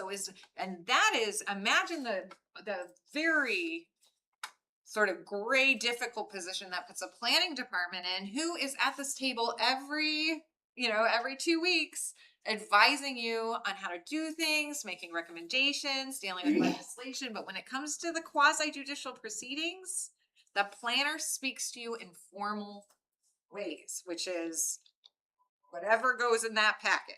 That is it. Right. And so to the extent you have questions, and let's say this happens. So let's just walk through this. You would immediately say, I would like to disclose that I had ex parte communications with the fire department regarding this matter. This is a copy of the email, or this is what was said. And then we can determine what that means. And when I say we, I mean you. The commission will determine that was, is there a way to give the applicant time to respond to that? Do you want to continue the hearing so that the applicant has time to prepare? Or if it's favorable to the applicant, so that anyone participating has time to digest that information? We'll have to deal with it based on what the information is, whether or not it's something else in the record, and a lot of times based on what the applicant or the participants want, right? Because we'll ask them. One of the things the commission can do is say, do you object to our consideration of this email? How do you feel about this information? And we'll decide, but that is new information outside the scope of the hearing. It's not in the packet. It wasn't brought to you. And that means the applicant didn't have the benefit of that information. They didn't get a chance to actually go to the fire department and say, well, you're actually talking about my property next to that one. We've had a long discussion and you said this, and this were met, that's why that's in the packet, right? So we can't hold comments that we heard in the community against them. We can't talk about what we've observed when we've driven by. If you want to see a property and have that be part of your decision, then the commission needs to consider a field trip together, properly noticed, and part of the public hearing process. And there's case law on how we do that. And so all of this is to make sure this is serious business, and we're going to stay within our lane. We're going to make sure the record is tight. What that also means is requests for information regarding a permit to the planner when it's quasi-judicial is not something that the planner can respond to. Like she cannot expand the record. Now, that said, I think if those requests come in, then that's something that the planner would send to me, and we would consider, is this something, for example, where she's going to say your application is, not complete or something like that. But I have not ran into this. It's just best not to do it. If you don't have the information you need, express that in the hearing. We will then deal with, do you want to continue the hearing? Right? Or do you want to go through another step? But ultimately, the applicant has to meet their burden to show you that there's sufficient evidence to support the criteria. Generally, they either meet it or they don't meet it. That doesn't mean they didn't have evidence that they didn't bring, right? And there are plenty of criteria, especially in the conditional use permit realm, that have a ridiculous amount of discretion built into them. When we're weighing harmony, when we're looking at what the neighborhood looks like, those types of questions, your considerations as commissioners is significant. So there's conditional use permits have have a lot of leeway that goes to the decision maker. Variances, not so much, right? So it all goes to the burden. What actually are we deciding? Are we deciding whether or not there's substantial evidence? Do we have to have clear and convincing evidence? You'll have an attorney walk you through that. Most of the time it's substantial evidence. And then the next question is, what is actually in front of me. And sometimes when you have things like variances, you don't have a lot of movement as compared to some of the other quasi-judicial permitting issues. So when you have enforcements, you're in an appeal role. So it's even more important. That record is really locked down because you're not continuing to get more information on an appeal. So everything I just said, ignore on an appeal, which we don't have many appeals except for when we have a notice of enforcement. You can have a notice of violation appeal to the commission. So when we have one of those, we will make sure we walk through that together. And I am here in person, that we deal with that and maybe even have a training before we have one of those, because I don't think you've had, show of hands, who has been through one of those? I don't think that any. Variance? On appeal? Appeal of a notice of violation. State level. Yes. So that is something that we'll have to, so this is a ton of information, and I hope I don't sound like I'm angry. I'm trying to be very like, No, you're fine. because I feel like it's complicated and Sound like you're angry. Calm down, no. yes. As far as the conditions go, my understanding is that you have the ability to make different recommendations or change the conditions of the CUP. You may agree with all of my findings, but want to add something to the conditions or take something away or reword it. And you have the ability to do that as well. Am I right? Excellent point. So We've done that before. Okay. Yes, and you guys have added findings as well. So I think it's one of these things that over time, just knowing that you have that flexibility. So when the resolution is first raised or proposed, then we know what this is when we actually go to work. That is not the end of it, and we don't just take a vote. This is when we're gonna, the commissioners and Chair Seals, this is a great opportunity when that happens for you to just sort of kind of call each of the commissioners out to weigh in and share their thoughts, because then we know that we have real-time findings of fact that supplement the resolution. So if the resolution passes, for example, those findings, you don't even have to incorporate them necessarily, because the court isn't just looking at what you decide in that resolution.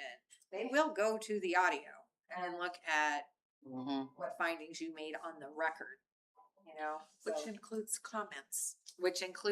So also, if you have included, but one of the things to note, this is an excellent point that the city clerk makes, because sometimes, so if you decide, so say you pass this resolution, right, and you allow public comment in your, what I would call direct quasi-judicial hearings versus your appeals, right? That means public can come and talk. Those comments become oral argument. They are part of the record now, right? So that's great. So let's say you then move into, say you have an appeal on a notice of violation, and you allow the public to come and talk. But the public is not supposed to engage on an appeal, because that is this very tight record based on what already happened. And some members of the public come in and they talk about the appeal.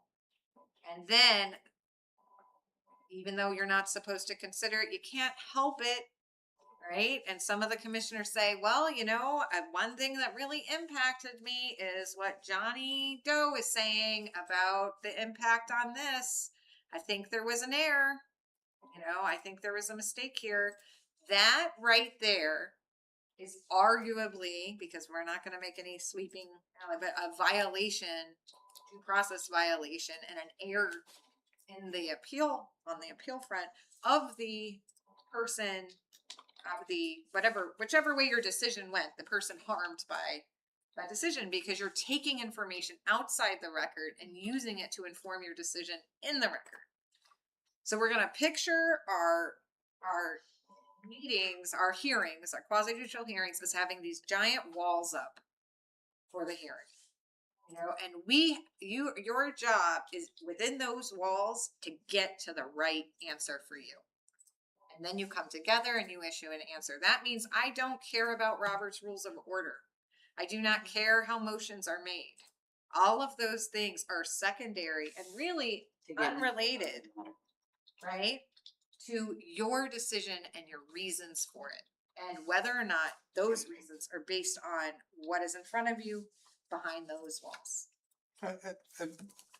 Commissioner Brown again, Holly, I understand what you're saying, and I understand you're not supposed to use all the information, but I go back to my example again, hotel, fire department, and the planner gives me a document, but that's checked off, it's good to go. But I know for a fact the fire department doesn't have a ladder truck. You telling me I need to ignore that fact? Well, unless that fact is in the record, yes. So if you know that information, you can say, I have ex parte community. How would you know that, right? I You know that think you observed it? Because it's in the record from a prior meeting. The fire department has stated Yes. in a prior meeting Yes. that they can't do it. Right. That's why. And that is why I was so salty last week. Well, and see, that makes it so hard. Yes. Because really, you can't consider, and you have to think about And it. what if but- it changed? Right, I'm and playing it could devil's change and you advocate. wouldn't know. What if it changed? How would Yes. you know? You wouldn't know. So my assumption would be it somehow changed if they signed off, but I'm not. I mean, Well, those no, are the the. I don't know how it could have changed. Right. They don't have a ladder truck. I do not know how it could have changed.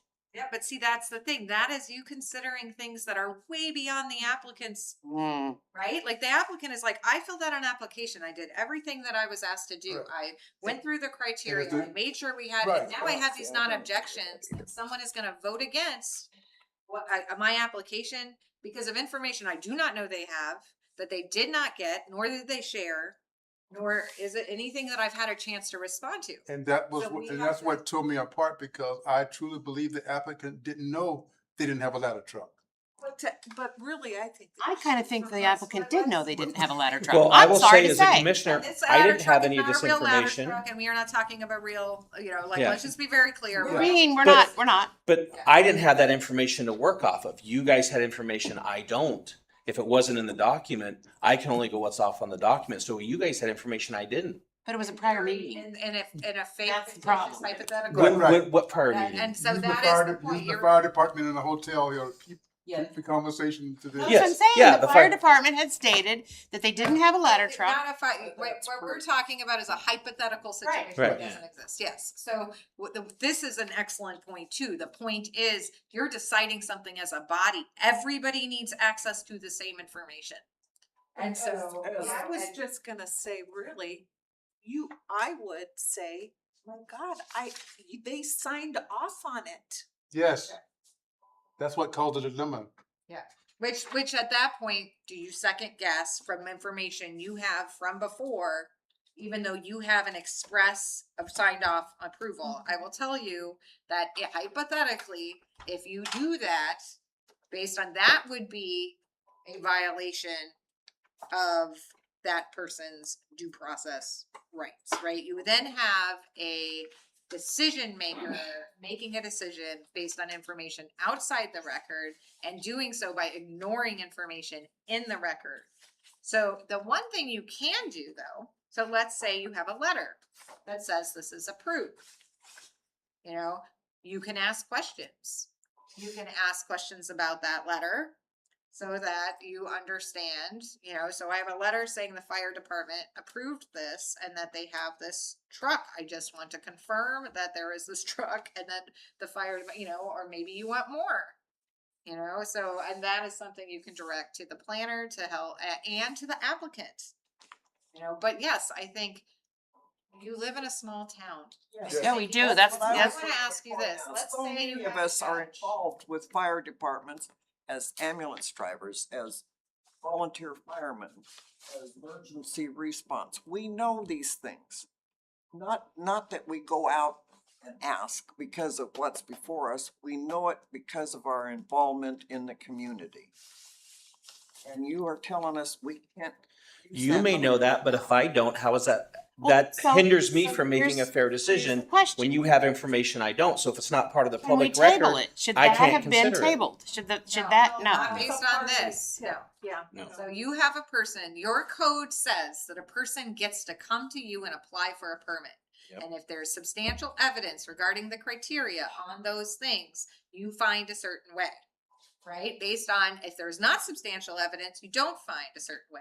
The criteria itself has a lot of flexibility when you're looking at conditional use permits. So can you ask for lot, evidence of right? the fire truck? Can you say, I want a picture of it? I want to see it parked in the, I mean, can you wait? I'm asking.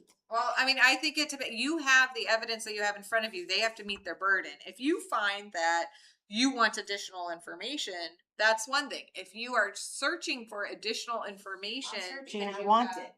No, but if you're saying, I don't believe that because of things I know from outside this That's record and okay. outside this room, not from testimony, not from, so here's an example of when it works. A person comes in and says, they told you that they're doing this, but if you go out to their construction site, they're doing this, this, and this, they're totally in violation. This is completely not allowed, right? And all of these things, then it is for the commission to say, you know what? I found that credible. It sounds like a lot of the things that are happening, or at least there's some testimony that what is happening is different than what's been brought before us. We need additional evidence regarding these things. We're going to continue the hearing and reopen it. When you do that, that's unusual, so we would want to do that together. Or we need to go and we want to observe the site. We need a site visit. And that's unusual, and we'd want to do that together, so that we follow. But all of those, Puts it off Is for the distinction that in your example is the distinction because somebody who testified is bringing it to them versus their own personal. right, instead of you holding the applicant to a higher standard based on your experience in the community.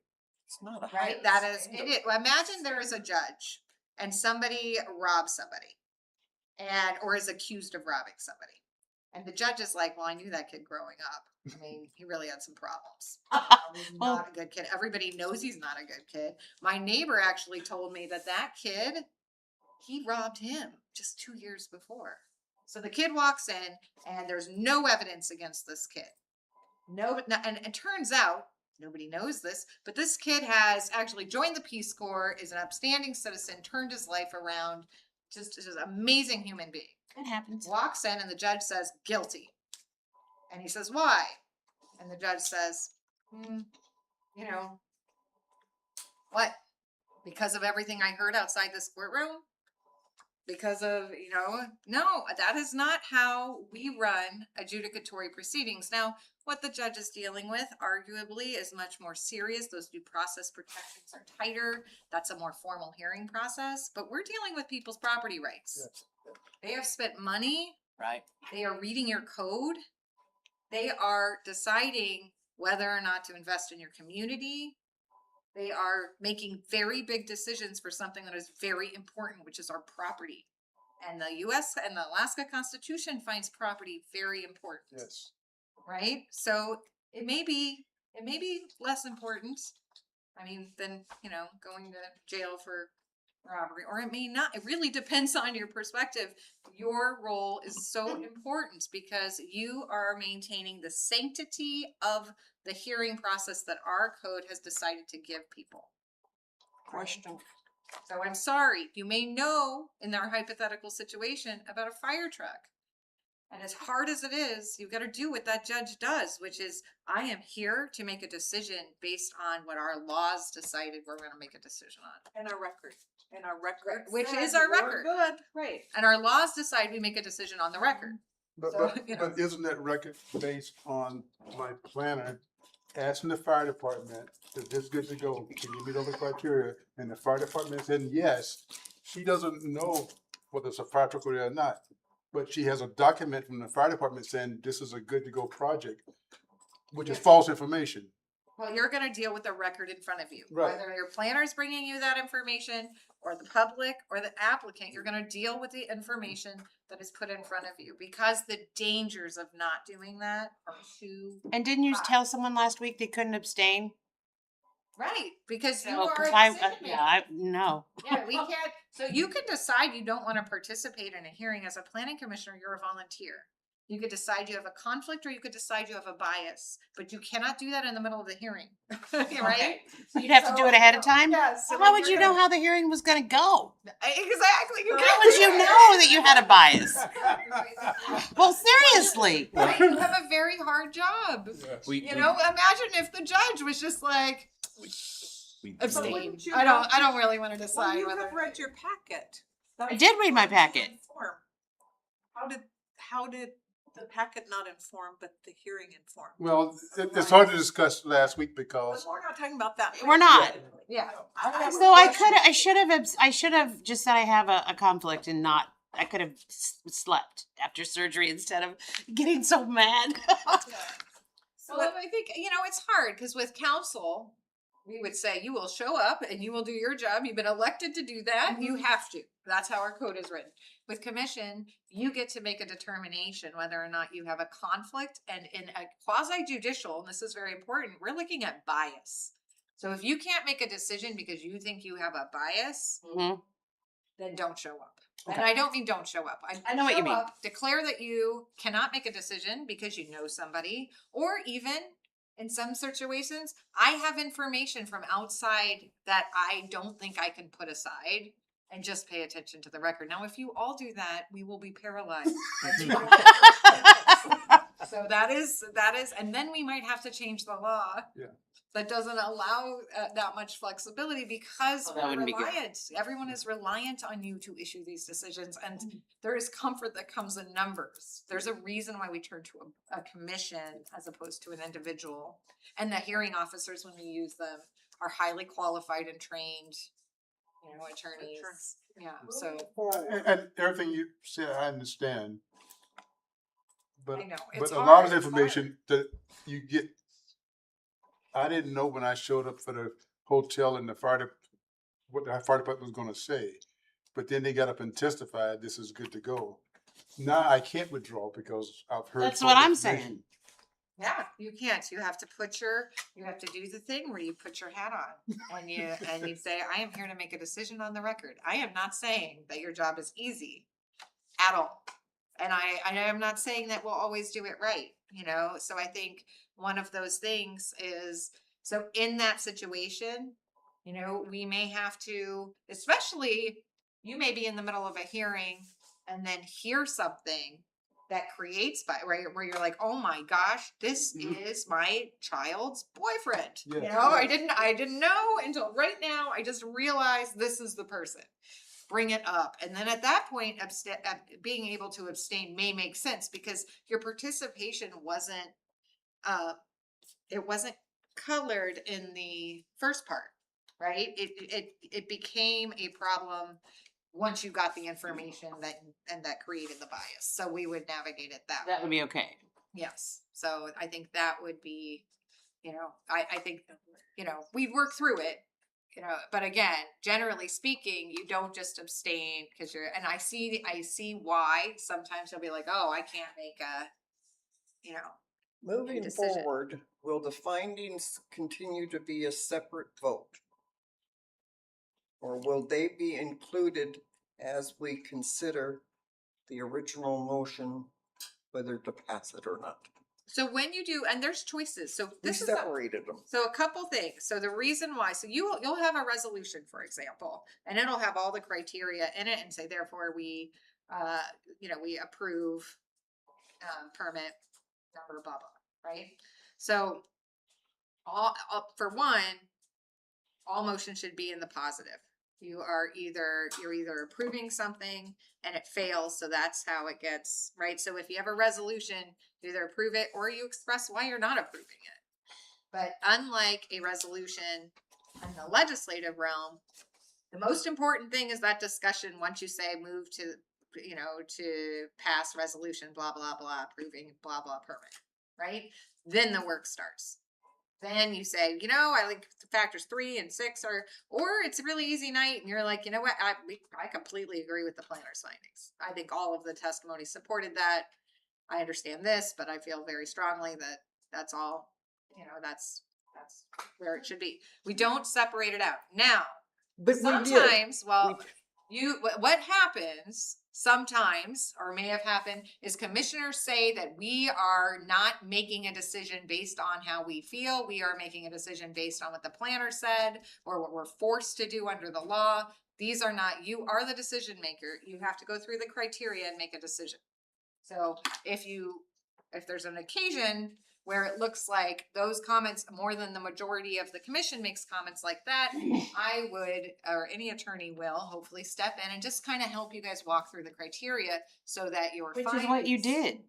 But after the But we're not motion had talking been- about any particular hearings because, especially with an appeal, but one of the things I really want you guys to know, and I want you to read, is in these materials, we talk about options. How do you make findings as a commission? There are different options. There's options which we use, which is the resolution that's been used traditionally in Wasilla. There is sometimes we have complex There's no issues and the pages. planner can decide, this is a complex issue. We're not going to bring a resolution to the commission. Section 4. And your code is designed to allow for this, to give you flexibility. So what a lot of communities will have, is probably the easiest way to say it, they will have a packet with a bunch of resolutions on some pretty basic CUPs or permits where there's not a lot of questions. You know, it feels like it's pretty straightforward. Then they will have a report prepared by the planner on a complex permit that has lots of moving parts, and maybe it's extremely important to the community, or it's a big project. There's a big development plan. It's going to take time to process. You have a big record, right? Those things are separated out. You have your resolutions where these smaller ones, they're decided in one night. The bigger one, perhaps you make a decision to give more time to one or to both parties. You make a decision and you let them know, hey, we're going to be giving you this much time and this much time, and then we're going to deliberate and we will issue a written decision at some point. You let them know on the record. Sometimes you'll make a decision that night and just say the decision is coming. Then you get legal counsel, which may be separate legal counsel, because you don't want legal counsel that's been talking to the planner trying to get this all set up, right? So, and they might help you and meet with you guys to formulate what you want to say. And they may formulate and meet with you outside the legislative meeting. They may have you deliberate so that you can figure out what that says. And they may take that decision and circulate it to the commissioners. Say, here's the decision. You know, this is what I believe this reflects what all of you deliberated on and what your decision was. And that's exempt from the Open Meetings Act. You're deliberating, and then you'll say, yep, approve. And then a written decision will go out saying, here's the decision of the commission. They decided this, I don't know, 4-1 or whatever it is. And then it will have a much more substantial, sometimes, decision tailored to that. That is an option. There's also we make a decision here, and then we follow it up with the written decision that justifies and explains the findings made for that decision. So those are three methods that are used pretty commonly, and combinations of those are used. So I want you to just start, ideally, my wish list would be, you just start thinking about it. What works for you? How do you get to the decisions that you feel comfortable with, that you feel like you can sleep at night, because they're important decisions. But if we're working through criteria, don't be afraid of that. We're just working through criteria. Your viewpoint and your ability to weigh the record, so long as you stay within the record, is going to be fine. And if there is a case that suggests you are stepping out of line with the decision-making process, the attorney who is working with you will bring up that case. If that case exists and we know it's there on the front end, that will be something that we would alert you to. So there's some things where you're making a decision, like, for example, this is legislative, this is not quasi-judicial, which we'll deal with that, but rezone. Rezone is a legislative process, just like, you're basically just amending the lines of the map, but you got to stay away from spot zoning.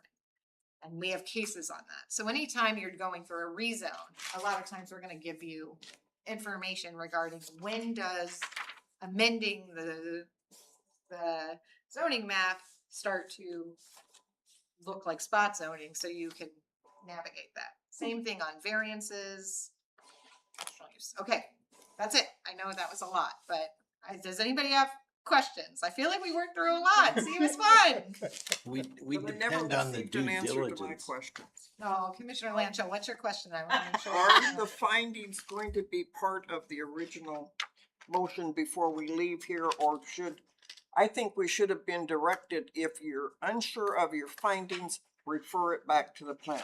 We did not do that. We made two separate motions and voided the original. Well, again, you're talking about a specific fire truck, hearing that has been put on appeal. So what I will say is, I thought I answered your question by saying, and I'm not being facetious, Moving it forward. depends. It will depend on the hearing. So most of the time you will The have, Attorney and the planner to provide guidance. If you're unsure, let's give it back to the planner. no, I mean, this is a quasi judicial You hearing. have The to- applicant has been told that this is their public hearing. Yes. The public is participating. So you can decide to continue a hearing because you need more information or and that is unusual in a quasi judicial as opposed to a judicial hearing. Right, but you can continue that, and you can go through that.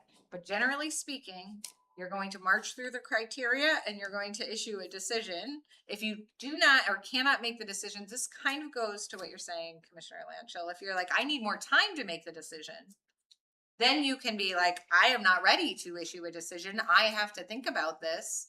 At that point, the chair could say, we have heard, we're closing the hearing.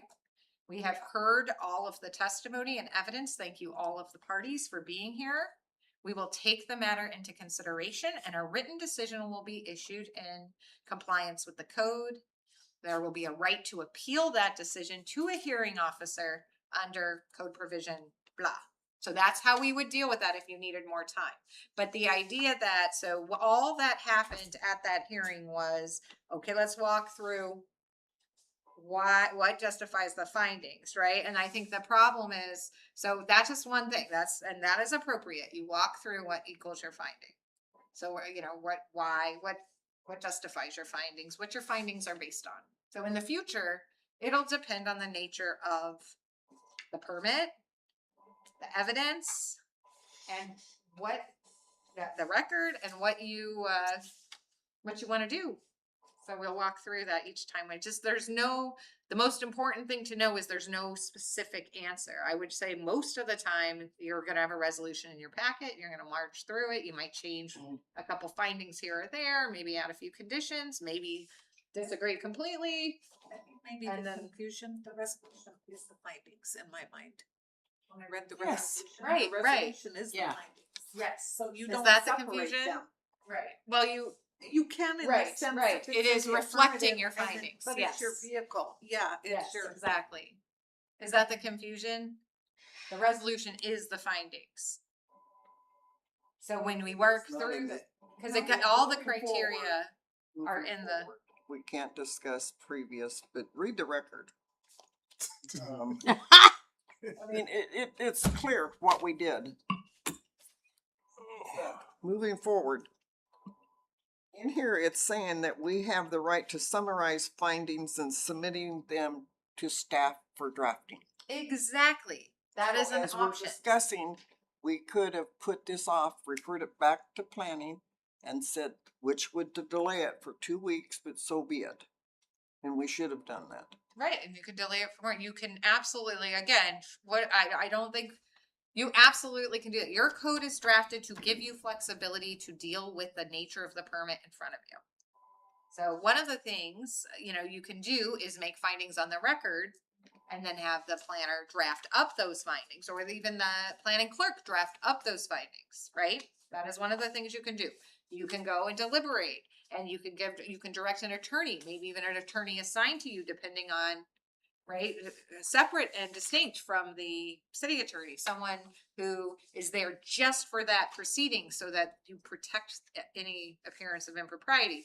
That attorney could draw up. Sometimes you might have like a 30-page decision, depending on, you know, if someone is trying to develop 1,000 acres in, you know, in Wasilla, that's probably gonna be a very complex decision. You have lots of options. So the most important thing, I think, is to know that as a decision maker, nobody is trying to get you to go to a particular place to the extent the planner is trying to get you to go to a particular place. The planner is like a party, and that's hard to understand because you give the planner your findings to draw up, and that creates a disconnect for most communities. But it's a disconnect we live with because we're small communities and we do not have the resources to give you a city attorney's office and a planning department that then you have a separate like planning clerk slash, you know, liaison or something. That happens. That doesn't even happen in large cities. I mean, they just, that dual role, it's just, it's necessary and we navigate it best we can. So, I don't know, any other questions? I feel like you're gonna get really good at this. I do. I really believe that. And the reason why is because sometimes teachable moments, those moments, they stick with us and we actually, the amount of commission trainings I have given and AML trainings on this and all of these things, there's nothing better than having something where you are really thinking of real life incidents that you want to navigate better. You are all very dedicated. Wessel is really lucky. I predict that in 6 months' time, you will be one of the most efficient quasi-judicial bodies in Alaska. Or we'll all resign. So I still have a here. question. Yeah. Let me phrase this. Yeah, this has Politely. I'm nothing to thinking. do with. So if when it goes to the planning commission before the permit is brought before us, and you've been in like city council meetings and you've been in, you know, meetings where you've talked to the different, like the fire department, all the other departments and whatever the thing we just had this today, and you know that we don't have a ladder truck. Isn't it their job to, do they have to just go by our same criteria or can they investigate? I mean, we're supposed to believe what they give us when, you know, sometimes it's hard. The planner, you're not supposed to necessarily believe what the planner gives you. You're just not supposed to question what the planner gives you based on information you've gathered from being out there in the universe, a la the Robin Kid turned Peace Corps, you know, member, right? So that's, you don't actually have any of that information you think you have because it's not part of the record. Right? So you don't actually know anything because you don't you know nothing about about the that fire fire truck. department. Right. You don't know anything about, because your fire department, who does know, is telling you they have it. Yes. Right? Or that it's fine. So they are telling you it's fine. They are telling you they have it. And I mean, there is That poor lady that has to jump out the window. Hell, a big building. I can't even imagine it. I wasn't convinced with their letter. Or that letter didn't have enough information to convince me that we really have what we need here. Or even better, what you would be looking for is actually, we heard a lot of testimony today about the fire risk. And I'm not saying again, this has to actually exist, you know, where Right? We you know, can't just someone make it up. said, I get that. you know, but at the hearing, and that's the record, and so you're reliant on the parties to bring information to you. And when they have not done that, and the burden has been met by the applicant, then that is what it is, and you're making your decision. I would say in the world of conditional use permits, look at the criteria. There's a lot of discretion in the criteria for conditional use permit. Harmony. You know, so yes, I mean, it's that kind of thing. That discretion does not exist for every type of criteria or every type of permit. And you know, the comments have been made, and these are very, very wise comments that if you have criteria, you need to follow them, because one of the worst things that could happen is somebody thinking that you have criteria because you've expressly put it in the code, and then finding that that criteria doesn't actually mean it because people are pulling from outside information. This has not happened with this. I want to be very clear, even with some of the nuance, you know, the nuances earlier. implications. This has not happened with this commission, you know, but I think there is that risk that you're making decisions from information outside. That happens enough times. You know, So, I'm not sure people have a lot of faith in that process at that point, right? and They're gonna make investments that Not- put that, or that are at risk. That's, yeah, they have to be very, you know. so not to beat a dead horse, but I just want to make sure I'm clear on this. So the fire truck exists. They show us a picture of the fire truck. However, 3 weeks ago, my buddy who works for the Borough Maintenance Department is talking about how this fire truck is garbage, and every time they start it, they expect it to fail, and it's only surviving by luck and duct tape. And now we're here approving a conditional use permit because the fire department has said, yes, we have a fire truck that can work here. What do I do with that extra information I have? Do I share it publicly or do I just ignore it? No, you ignore it. Okay. And it was shared with you after the hearing, after you became aware of the hearing, once the hearing, then you can say of it, and it comes from talking to somebody who Okay. is a party. So to 3 the weeks ago, proceeding, me so and a maybe friend were like the talking planner. across the fence. That's where I heard it. I have to ignore it. If Yeah. once it comes and I see this is coming up and my buddy goes, oh, hey, I know you're on the planning commission. You should know that that fire truck is not mechanically sound. Then I would disclose that.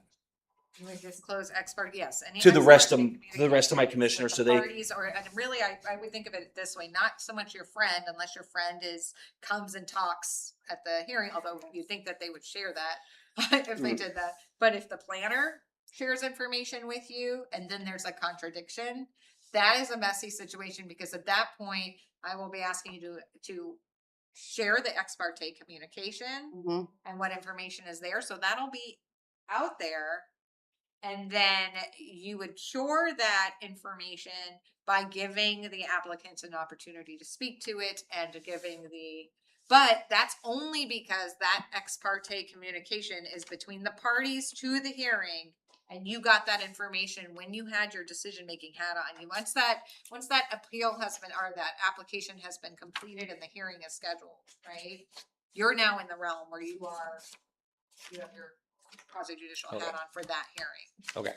And again, it's a little messy, so we remember this, our spidey sense, our rule of thumb.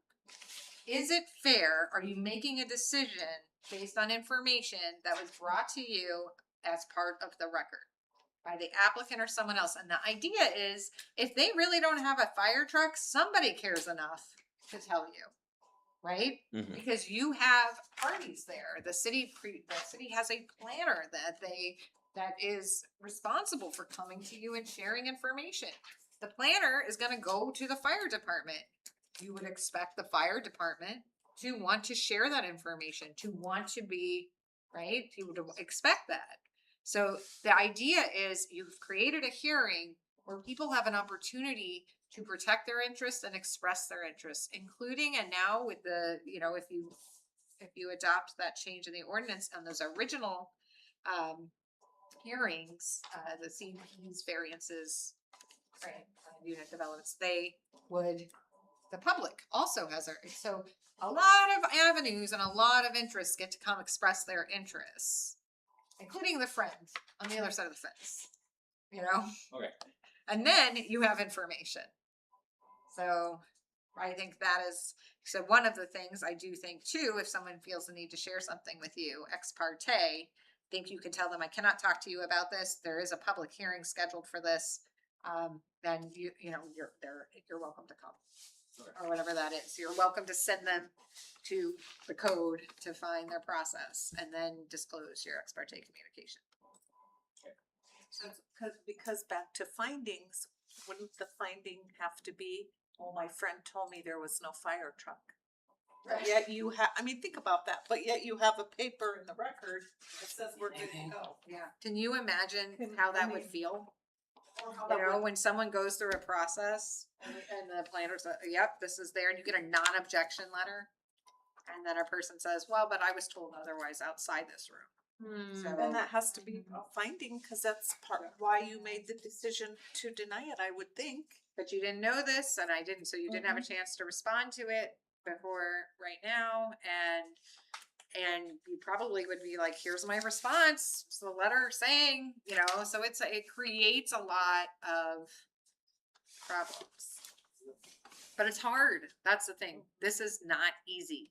This is why one of those things when we walk through all the duties and obligations of the commission, and I was like, in many ways, your job is the most important in the city. You're experiencing why it is very difficult. So basically, the record is a box. And if it's not in the box, you can't judge it because it's not in the box.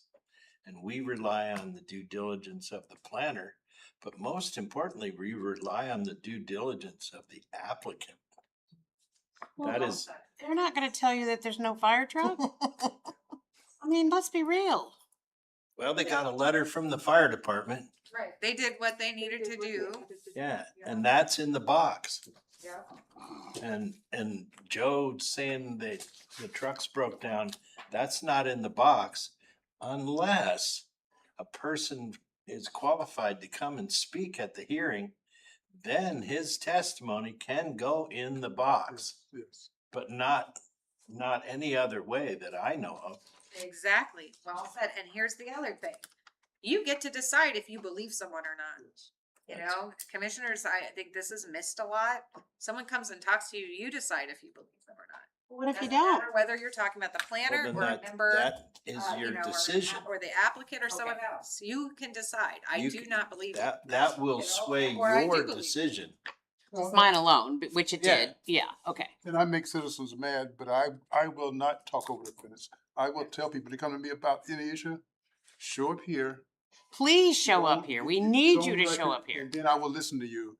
If you're not willing to share with all five of us at the same time, we're not gonna talk and people get mad with me, but no, I will not have a conversation over the fence. Well, and you Nope. can tell them, I legally cannot have a conversation with you. No. I was on many boards with kids and they'd start and I'd be like, nope, nope, nope, I'm not gonna hear this unless you wanna tell the whole board. Well, I don't wanna do that. Well, then I don't wanna hear it. Yeah, it's No. hard. I don't. This is, and here you can't, you know, when you're legislatively, you know, you can be like really help and come and talk about what you want to see in the comp plan with everyone. But if they don't, it's okay. You can hear them talk about what they want to see in their community. That's great.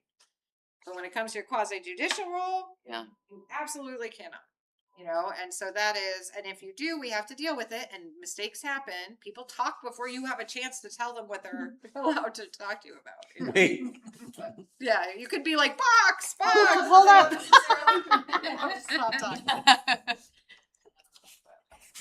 All right, so I feel like this was a really good start. I know we still have a parliamentarian training that we've talked about. I'm wondering, Jamie, what do you think about like sort of these like planning clerks or city clerk stop bys where you kind of help us through? I think that might be, yeah.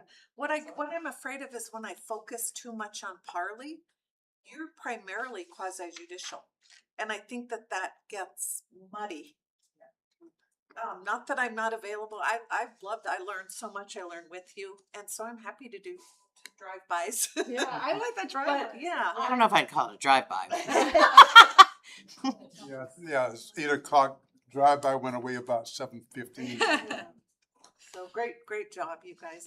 We've been in one other training and I feel like just you're so true. Everything's kind of coalescing and coming together. and we're still gonna make mistakes. Yeah, oh, yeah. Absolutely. And the planning commission's gonna make mistakes. The attorney's gonna make mistakes. We all No, make, not the attorney. Oh, I She never. doesn't make never. mistakes. okay. Remember she said that, no? This is ex parte. At 8:12, no. All he said. No, we all make mistakes. Yeah. Yes. Is it, Jamie, is it out of the realm to ask the city to support, pay for us to have just a training session? This was good tonight, but again, kind of in a box, we can only go on so long. And there's so much to cover, legislative versus quasi. There's 1,000 questions out there. You think the city would support us having just a training session? Oh, I don't see why not. Holly and I do an orientation. Well, you know that Yeah, on yeah. council. We do almost a full day. Yeah. Yeah. And we, you know, one thing I do when I give a more comprehensive training, we do role playing. Yes. So that means we And that's why- actually. That would be good. That's why I was It's asking really, for and a I make separate. them hard. Yeah. And I said we need to start over. They thought I was kidding and I wasn't. I mean, it is allowed. Yeah. So. Yeah, we absolutely can do that. And then, so I will work with the planner and with some dates of availability to you guys. Does that sound? And then maybe we could have. Yeah. I'm gonna call for a 10-minute recess. Yeah, my watch has been screaming to stand up.